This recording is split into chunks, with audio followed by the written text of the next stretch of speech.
Hello, in this video we show you the location and how to get access to the fuel injectors on the Audi V6 3 liters TFSI engine. The fuel injectors on this engine are located in the V section of the engine, so in order to get access to them, first we need to remove the supercharger and then we need to remove the two intake manifolds. First we'll start by removing the supercharger. This is the supercharger right there. First we're going to remove the two covers. One of them is this one and the other one is at the back. Next we're going to remove the vacuum hoses on the solenoid valves. Just make sure you mark them before removing them so that you can put them in the exact same position afterwards. If you don't mark the hoses, you might confuse them and put them in a different place. So look how I marked them and now I'm going to remove them. There is 4 or 5 vacuum hoses that we need to remove, and also there is around 4 or 5 electrical connectors that we also need to disconnect.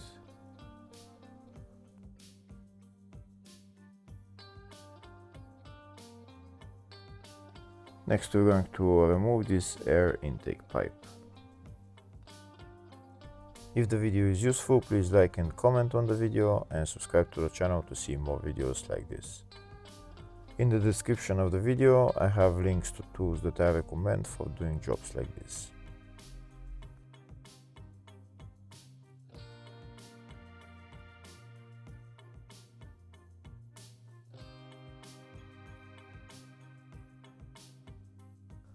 We also need to remove this air intake pipe on the front, but first we need to remove that cover because underneath it are two bolts holding that air intake pipe.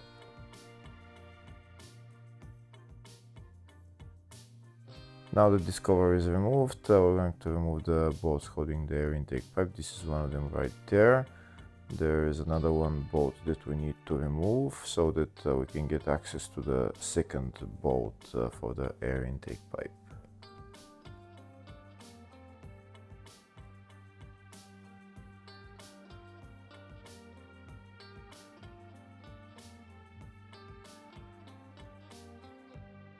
Now that the 3 bolts are removed, we can take out that air intake pipe.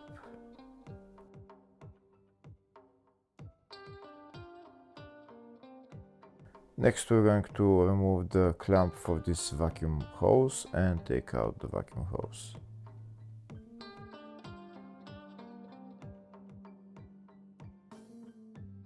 We're going to disconnect the two electrical connectors on this sensor and the other electrical connector on that sensor. There is a tab on it that we need to pull up and then push in.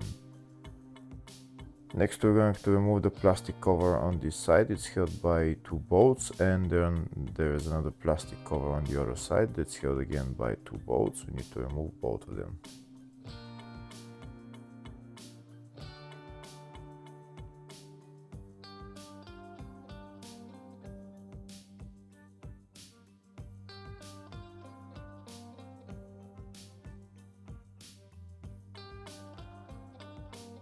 Next we're going to remove the 2 coolant hoses that go inside the compressor, but before removing them, first I'm just going to relieve the pressure from the coolant reservoir.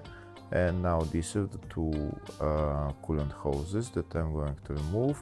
They're held by those 2 metal clamps, and also there is a bolt holding the 2 hoses just underneath. I'll show you to you. We need to remove that bolt and then we will be able to take out the 2 hoses.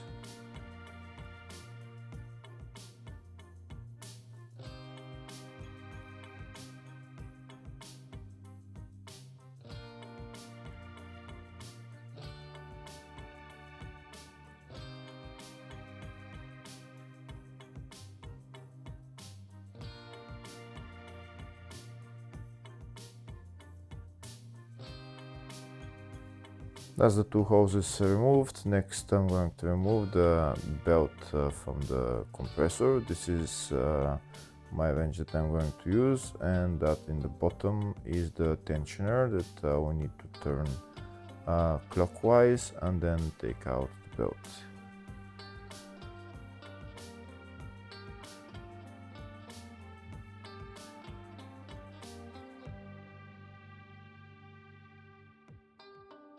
That's the belt removed. Next I'm going to start removing the compressor, which is held by those 6 nuts.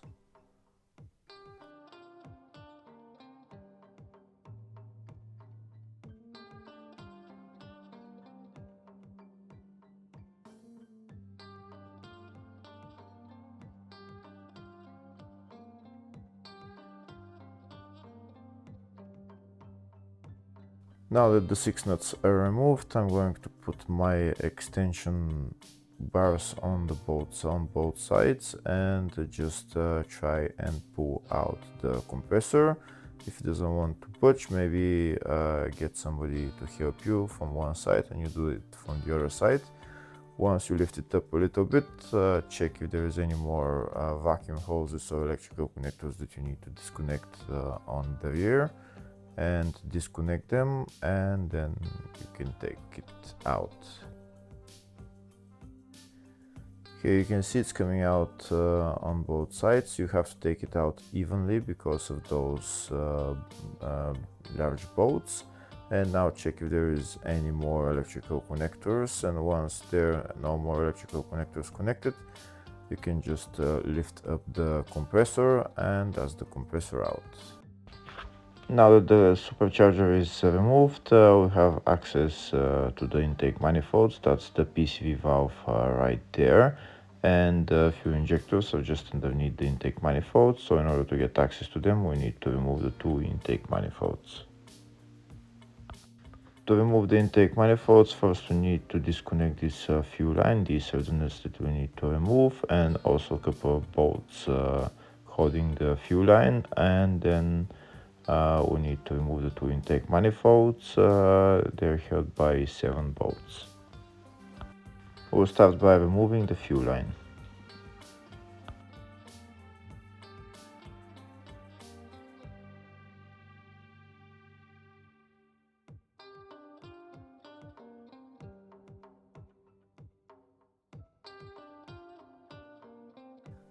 We also need to remove that vacuum hose because it's in our way. In order to remove it, first we're going to take it out from the bracket right there, and then we need to push the 2 tabs on the connector and pull out the 2 parts of the vacuum line. First, I'm going to spray some silicone spray on it so that it makes sure it slides out easier. Now there is 2 tabs, you can see the 2 tabs. I'm pushing them and then just pull out the hose. And now we can put that hose to the side somewhere. Next, I'm going to remove that vacuum hose from the valve, and I'm going to try and put all those vacuum lines somewhere to the side so that they're not in our way. And afterwards I'm going to remove the bolts holding the fuel line.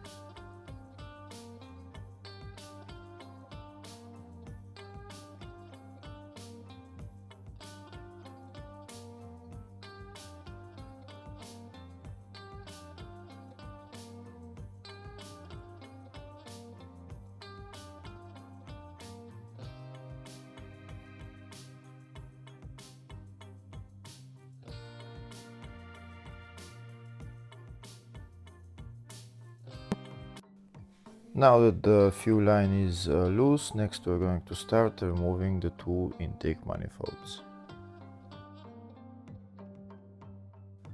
Each intake manifold is held by 7 bolts that we need to remove, also the vacuum hose on the valve and an electrical connector.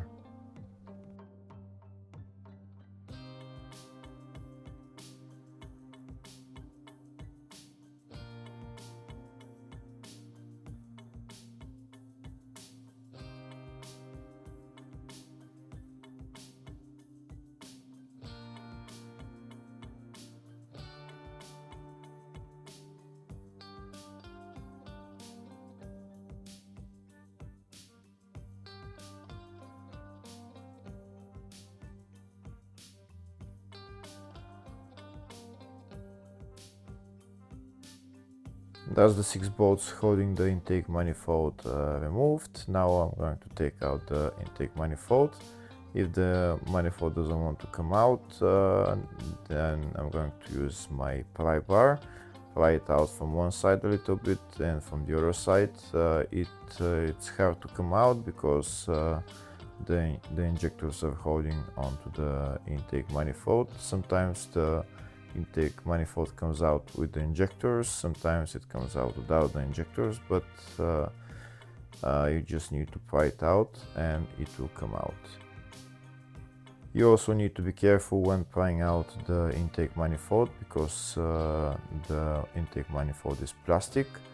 You don't want to break it. You can see in my case it came out pretty straightforward. There is an electrical connector on that valve that we need to take out. That's the intake manifold out now, and now we have access to the fuel injectors on that side. Now you can take them out or just replace the O-rings, depends on what you want to do. Here you can see the middle O-ring on the middle injector is in the intake manifold, so you make sure you get it from there. Next we're going to start removing the second intake manifold to get access to the other 3 injectors. The second intake manifold you take out the same way, 7 bolts, and then you get a pry bar to pry it out.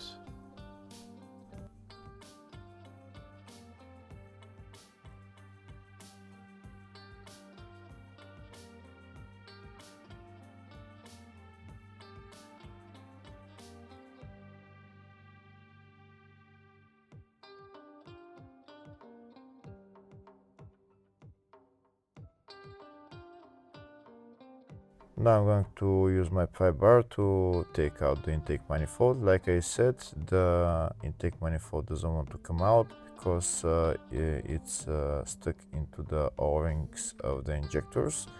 So you need to apply even force on both sides and it will come out eventually. Like I said again, sometimes the intake manifold comes out with the injectors, sometimes it doesn't come out with the injectors. It's nice to replace the O-rings on the injectors and also the gaskets on the intake manifold.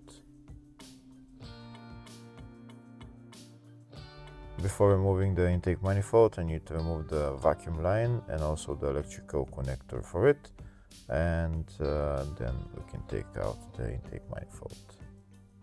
Now that the 2 intake manifolds are out, we have access to the 6 injectors. Now you can replace the O-rings on them, or just if you want to replace the injectors, you take out the electrical connectors and then you pull them out. I'm not going to remove the injectors because I don't need to, but I showed you at least how to get access to those injectors. Before putting the intake manifolds back on the engine, first make sure you replace the gaskets and then you can put them back on the engine and assemble everything in the reverse order. Hopefully the video was helpful. Please like and comment on the video and subscribe to the channel. Thank you.